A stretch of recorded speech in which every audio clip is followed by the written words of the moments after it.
Now the serpent was more subtle than any animal of the field which God had made. He said to the woman, "Has God really said, 'You shall not eat of any tree of the garden'?" The woman said to the serpent, "We may eat fruit from the trees of the garden, but not the fruit of the tree which is in the middle of the garden. God has said, 'You shall not eat of it.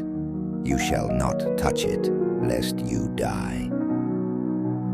The serpent said to the woman, "You won't really die, for God knows that in the day you eat it, your eyes will be opened, and you will be like God, knowing good and evil."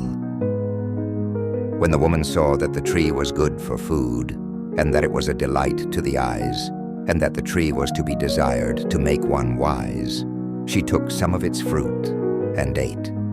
Then she gave some to her husband with her, and he ate it too. Their eyes were opened, and they both knew that they were naked.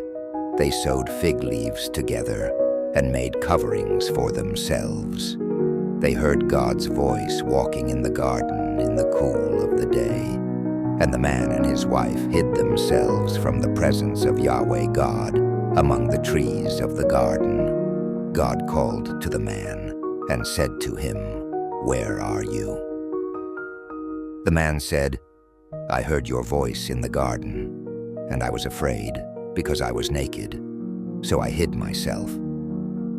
God said, "Who told you that you were naked?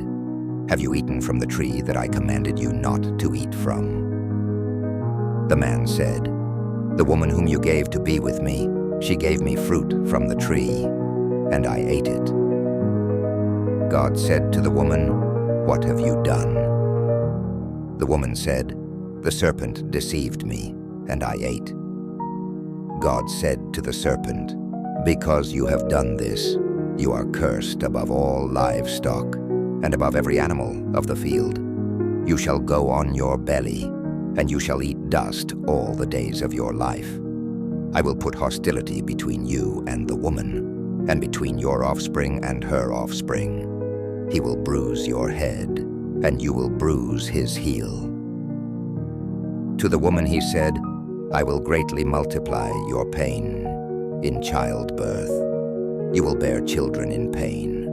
Your desire will be for your husband, and he will rule over you." To Adam he said, "Because you have listened to your wife's voice, and have eaten from the tree, about which I commanded you, saying, 'You shall not eat of it,' the ground is cursed for your sake. You will eat from it with much labor all the days of your life. It will yield thorns and thistles to you, and you will eat the herb of the field. You will eat bread by the sweat of your face until you return to the ground, for you were taken out of it. For you are dust, and you shall return to dust." The man called his wife Eve, because she would be the mother of all the living. God made garments of animal skins for Adam and for his wife, and clothed them. God said, "Behold, the man has become like one of us, knowing good and evil. Now, lest he reach out his hand, and also take of the tree of life, and eat, and live forever." Therefore God sent him out from the Garden of Eden to till the ground from which he was taken. So he drove out the man, and he placed cherubim at the east of the Garden of Eden, and a flaming sword which turned every way, to guard the way to the tree of life.